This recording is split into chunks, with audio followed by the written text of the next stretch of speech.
नमस्कार।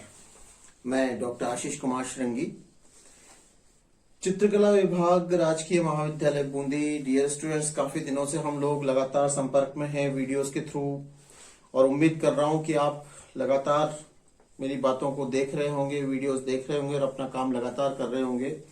हालांकि कुछ स्टूडेंट्स ने मुझे कुछ वर्क भेजना चालू किया, लेकिन मैक्सिमम स्टूडेंट्स अभी काम नहीं कर रहे हैं।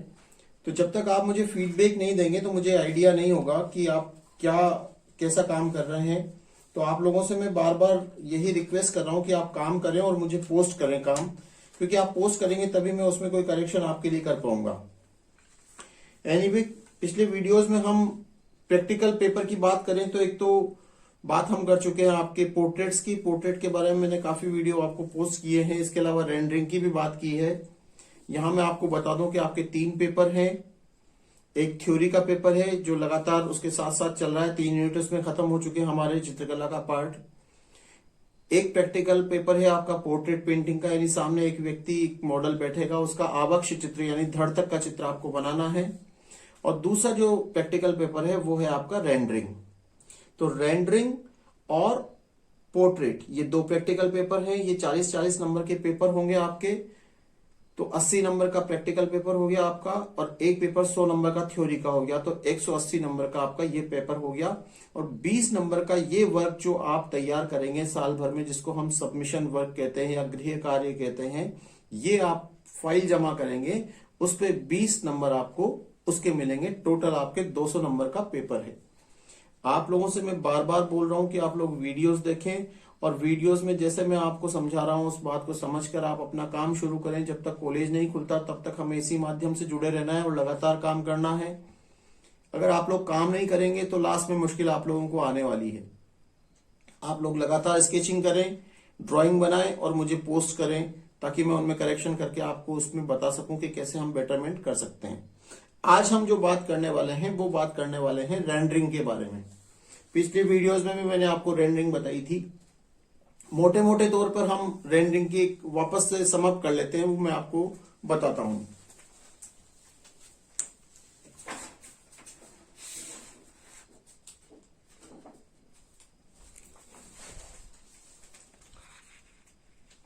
रेंडरिंग के बारे में हम बात करें तो रेंडर किसी भी मॉडल को, जैसे आप लोगों ने फर्स्ट ईयर में स्टिल लाइफ बनाई थी और स्टिल लाइफ की रेंडरिंग की थी।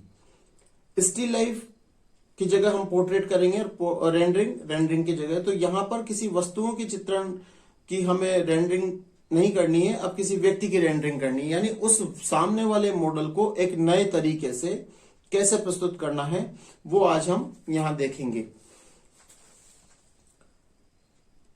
आपको पहले भी वीडियोस में मैं कलर में भी बता चुका हूं। आज हम एक ब्लैक एंड व्हाइट रेंडरिंग बना के देखते हैं। तो जो मॉडल अक्सर हमारे यहां बैठते हैं उसकी हम रेंडरिंग करते हैं।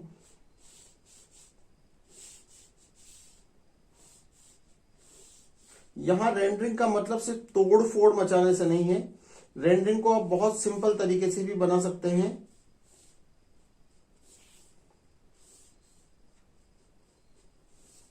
ये बिल्कुल सिंपल तरीके से एक पोर्ट्रेट का मैं ज्योमेट्रिकल फॉर्म आपको पहले बनाकर दिखा रहा हूं।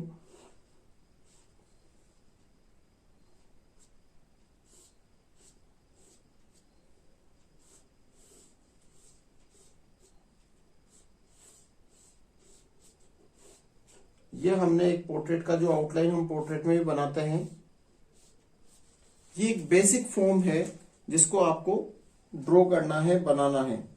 इस फिगर को रेंडर करना, यानी ये हमारी एक आउटलाइन है। इसको आप चाहें तो रियलिस्टिक पोर्ट्रेट में कन्वर्ट कर सकते हैं, और आप चाहें तो इसको रेंडर्ड फॉर्म में कन्वर्ट कर सकते हैं। आज हम बात रेंडरिंग की कर रहे हैं, तो इसी फॉर्म को हम रेंडर करेंगे। यानी यहां पर आप पूरी तरह से स्वतंत्र हो जाते हैं इस बात के लिए कि किसी भी तरीके से आप उसको क्रिएटिवली यूज कर सकें।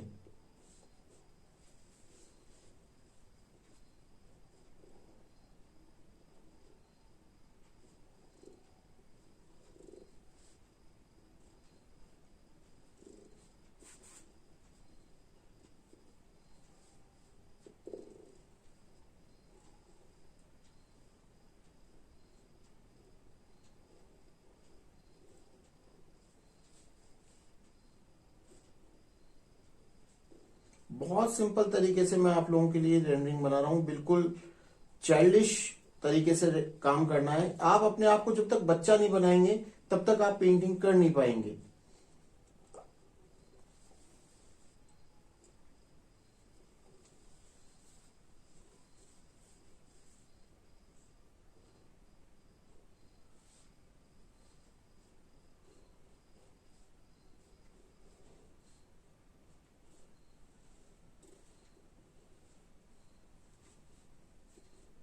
चारकोल से मैं आपके लिए रेंडरिंग बना रहा हूं।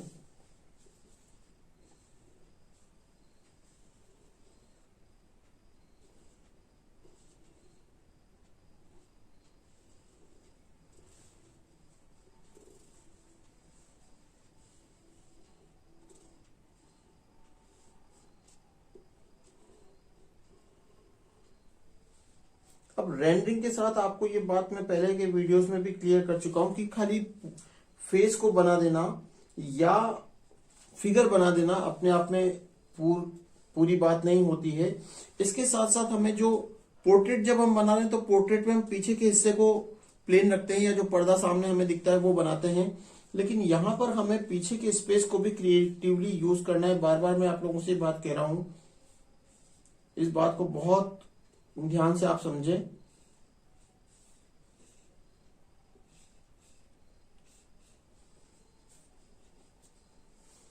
तो पीछे के हिस्से को क्रिएटिवली यूज करने के लिए जिस स्टाइल से आपने बाकी की लाइनिंग्स को चलाया है उसी स्टाइल से आपको पीछे का हिस्सा भी ड्रॉ करना है। यानी पीछे का जो बैकग्राउंड है वो आपके साथ इस पोर्ट्रेट के साथ बड़ा हार्मोनी उसकी होनी चाहिए बैकग्राउंड की। तो ये हम एक रेंडरिंग बना के देख रहे हैं। इसको हम थोड़ा सा ब्लैक और व्हाइट में ही कवर करके देखेंगे कि ये कैसा इंपैक्ट देता है।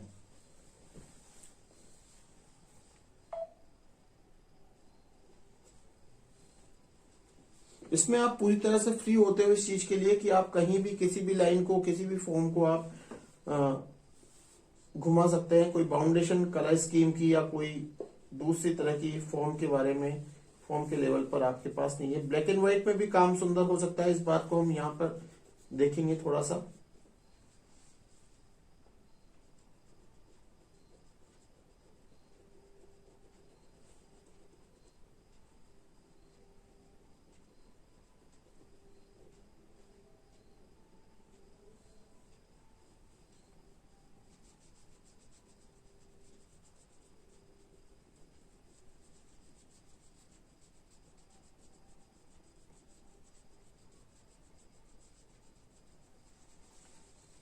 टेक्सचर भी आप यूज कर सकते हैं। कलर को एक ब्लैक एंड व्हाइट से यहाँ आप सिंगल कलर में भी बना सकते हैं। जरूरी नहीं कि आप ब्लैक और व्हाइट ही लें, आप कोई भी एक कलर लेके उसकी लाइट और डार्क टोन से भी इसको कंप्लीट कर सकते हैं। इसको मोनोक्रोम हम बोलते हैं। कलर स्कीम के बारे में आप लोगों ने फर्स्ट ईयर में काफी अच्छा अध्ययन किया होगा। अगर आप लोगों ने क्लासेस रेगुलरली ज्वाइन की थी तो फर्स्ट ईयर में इस चैप्टर को हमने काफी अच्छे से कवर किया था, जिसमें चित्रकला के तत्व जो थे वो काफी डीपली डिस्कस हमने किए थे पिछली क्लासेस में।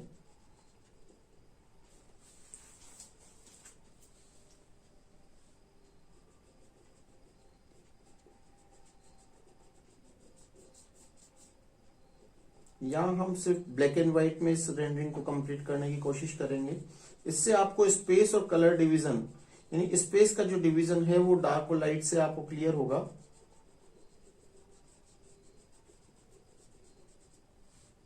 टेक्सचर को हम कैसे यूज कर रहे हैं ये भी आपको एक आइडिया मिलेगा इससे।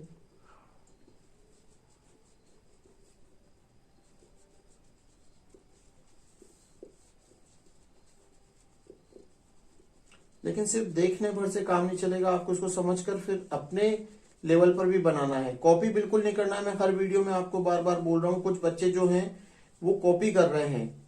जिन्होंने एक दो ने मुझे पोस्ट किया उसमें कहीं ना कहीं वो कॉपी की कोशिश नजर आ रही है।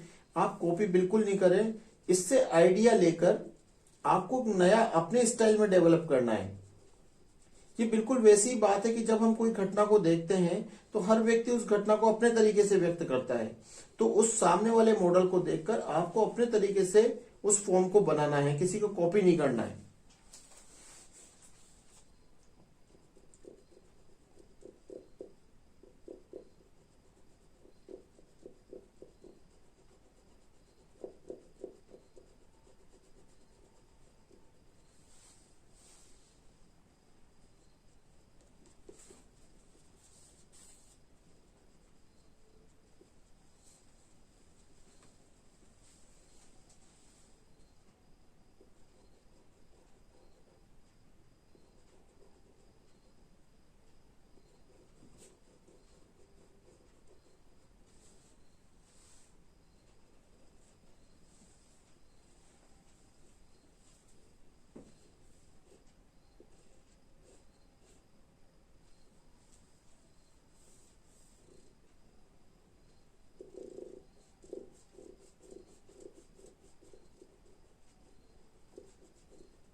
कलर के स्ट्रोक्स, बोल्डनेस, ये आपको हमेशा बना के रखनी है। बहुत सफाई से, बहुत रिफाइनमेंट लाकर काम नहीं करना है।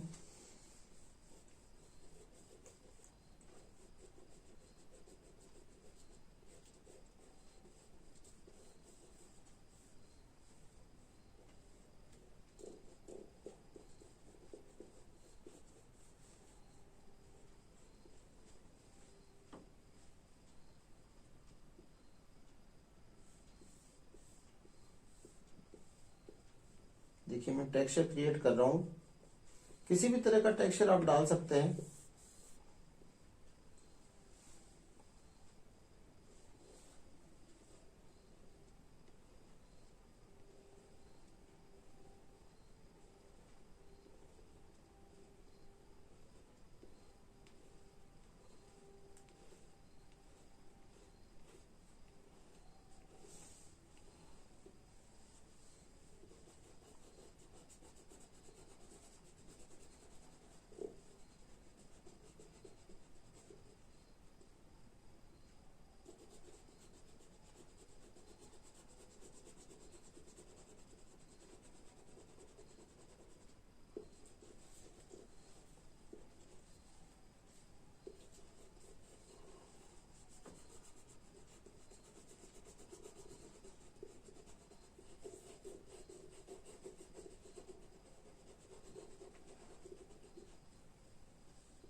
स्पेस को किस तरह से यूज करना है कलर से, वो आप जरूर ध्यान से देखें, और ये सिर्फ आपको करने से ही आएगा।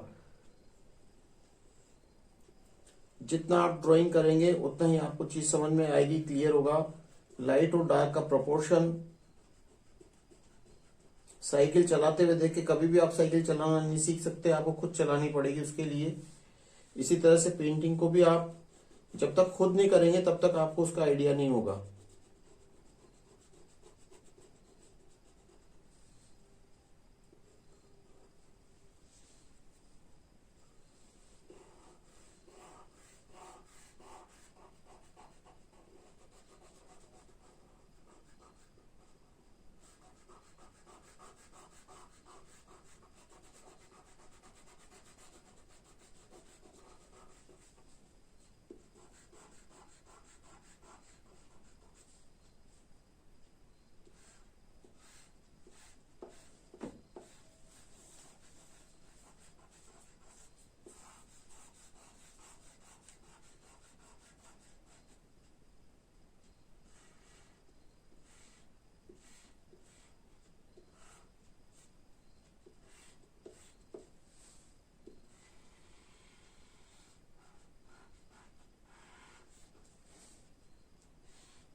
तो ये जो कलर स्कीम का जो अब आप इसको पूरा देखेंगे तो आपको एक कलर स्कीम का एक इक्वल डिस्ट्रीब्यूशन नजर आएगा कि लाइट और डार्क का जो सेंस है वो चेहरा भी क्लियर हो रहा है और बैकग्राउंड इसके साथ मर्ज भी हो रहा है।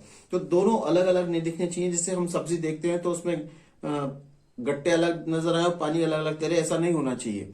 दोनों का एक कंबाइंडनेस, उनमें एक जुड़ाव, गूंथाव होना चाहिए। जैसे ये गूंथाव है ना, ये अलग अलग नहीं, बिखरे हुए नहीं लगने चाहिए। दोनों स्पेस और फॉर्म दोनों आपस में गूंथे हुए होने चाहिए, एक तरीके से दोनों का गुथाव होना चाहिए। तो वो कलर के लेवल पर भी होगा, वो लाइन के स्तर पर भी होगा, वो टेक्सचर के लेवल पर भी होगा, वो चित्रकला के जितने भी तत्व हैं, रेखा, रंग, रूप, तान, पोत, अंतराल, वो सबके लेवल पर एक गुथाव उनमें नजर आना चाहिए। तो ये बात आप अच्छे से समझें कि इस गुथाओं को कैसे लेना है, यानी फॉर्म और स्पेस अलग अलग नहीं हो, दोनों में एक जुड़ाव नजर आए। ये बात आपको खास तौर से ध्यान रखनी है। तो आप करके और मुझे पोस्ट करें। पेंटिंग में बार बार आपको बोल रहा हूं लेकिन आप पोस्ट नहीं कर रहे हैं। उम्मीद करता हूं कि अब आप मुझे रेगुलर पोस्ट करेंगे और मैं एक दो वीडियोस आपके लिए ऐसे बनाऊंगा जिसमें आपको और स्थितियां क्लियर होंगी। तो आज के इस वीडियो के लिए इतना ही। Thank you.